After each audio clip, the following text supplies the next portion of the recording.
Rumah yang buat kalian sangat membosankan, untuk kalian semua yang saat ini harus di rumah aja, adalah surga yang kami rindukan sekarang. Karena kami saat ini tidak sempat pulang dan tidak tahu kapan akan bisa pulang, entah dalam keadaan masih bernyawa atau hanya tinggal sebuah nama.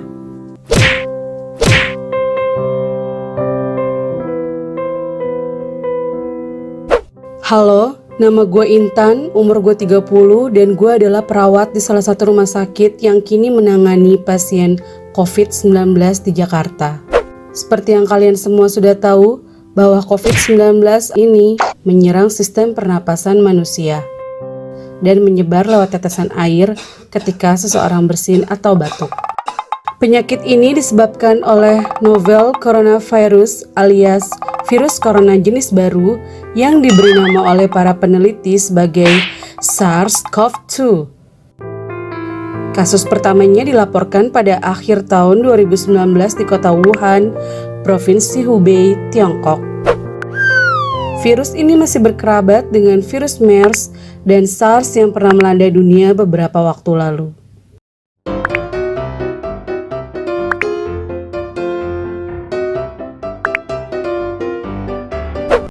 Kelelawar alias satu-satunya hewan mamalia yang bisa terbang dituding sebagai kambing hitam penularan virus ini ke manusia.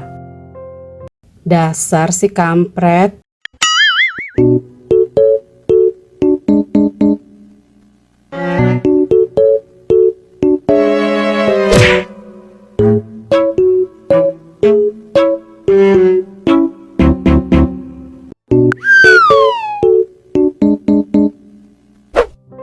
Hingga kini, 198 negara di dunia telah melaporkan temuan kasus positif COVID-19 dengan jumlah korban terinfeksi lebih dari 500.000 jiwa dan yang meninggal dunia melewati angka 22.000. Sebagai manusia biasa, tentu gue juga takut dengan wabah pandemi ini. Tapi status gue sebagai salah satu tenaga medis dan juga dengan sumpah profesi yang gue miliki, gue harus tetap berada di garis depan melawan penyakit ini.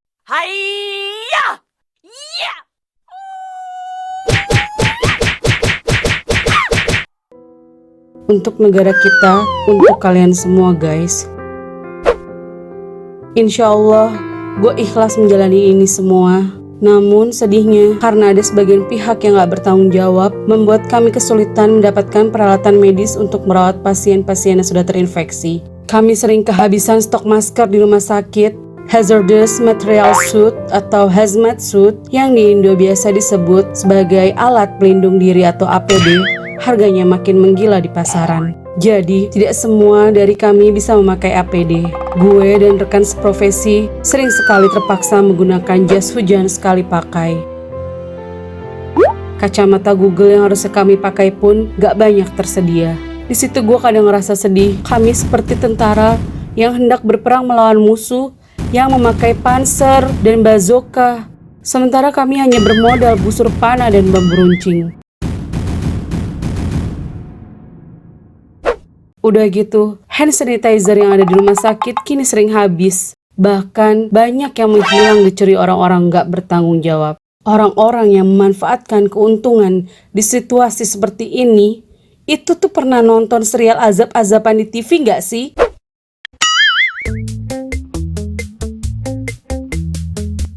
Sungguh suatu ironi yang terjadi di negara plus 62 ini, yang katanya udah dikasih predikat negara maju sama Amerika Serikat di WTO atau World Trade Organization alias Organisasi Perdagangan Dunia sejak 10 Februari 2020 kemarin. Jadi guys, menurut Donald Bebek, menurut Donald Trump and the gang, kita ini udah bukan negara berflower lagi, kita udah negara maju guys.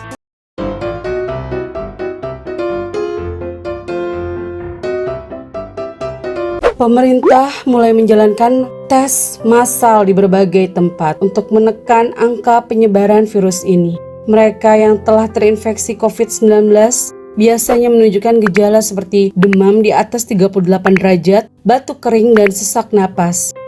Jika kondisinya parah, tentu saja kami akan mengkarantina pasien di rumah sakit. Untuk mereka yang hasil cek swabnya positif COVID-19, namun tidak menunjukkan gejala demam lebih dari 38 derajat atau batuk kering, kami meminta mereka untuk mengisolasi diri sendiri di rumah selama 2 minggu dan menjaga kontak dengan orang lain. Kenapa begitu? Karena 80% orang yang sudah terpapar COVID-19 ini bisa sembuh jika kalian punya imunitas tubuh yang bagus. Jika semua orang yang terpapar virus ingin dirawat di rumah sakit, maka kami tidak akan mempunyai cukup ruang untuk pasien yang kondisinya lebih parah. Sekitar 1 dari setiap 6 orang yang sudah terinfeksi biasanya akan mengalami sakit parah dan kesulitan bernapas hingga bisa meninggal dalam hitungan hari. Bahkan rekan-rekan kami, tim medis dan para dokter juga mulai berguguran. Menyedihkan guys, karena pemakaman para korban COVID-19 tidak seperti pemakaman biasa lainnya. Hanya petugas rumah sakit yang diperbolehkan berada di area pemakaman. Itu dimaksudkan untuk mencegah penularan yang lebih luas lagi ya guys. Semoga semua yang telah meninggal akibat virus ini diterima amal ibadahnya di sisi Tuhan Yang Maha Esa. Amin. Tentunya kita tidak boleh hanya berpasrah diri. Kita harus melawan virus ini. Jadi, siapapun kalian yang menimbun masker, peralatan medis, dan lain-lain, tolong berhenti. Tanyakanlah pada hati nurani apakah sepenting itu menyimpan materi untuk diri sendiri. Uang dan kekayaan tidak dibawa mati. Waktunya bergerak membantu Ibu Pertiwi dan menjadi pahlawan negeri. Udah kayak Mbak Nana belum guys? Sorry, out of topic. Mbak Najwa Shihab, I love you Mbak Najwa. Untuk kalian yang membantu kami membelikan APD, tambahan masker, hand sanitizer, dan lain-lain, terima kasih banyak. Bantuan kalian sangat berarti untuk kami. Untuk kalian yang belum bisa melakukan itu, kami hanya meminta tetaplah di rumah selama beberapa waktu ini. Partisipasi kalian dalam menekan penyebaran virus lebih berarti untuk kami. Supaya kami bisa pulang dan kembali ke rumah, bertemu kembali dengan keluarga tercinta, bekerja dengan shift normal seperti sedia kala, dan tidak menyaksikan korban-korban berjatuhan lagi karena corona. Kita semua pasti bisa melawan COVID-19. Akan ada vaksin atau obat untuk semua orang. Sampai hari itu tiba, biar kami yang berjaga di rumah sakit, kalian stay di rumah aja.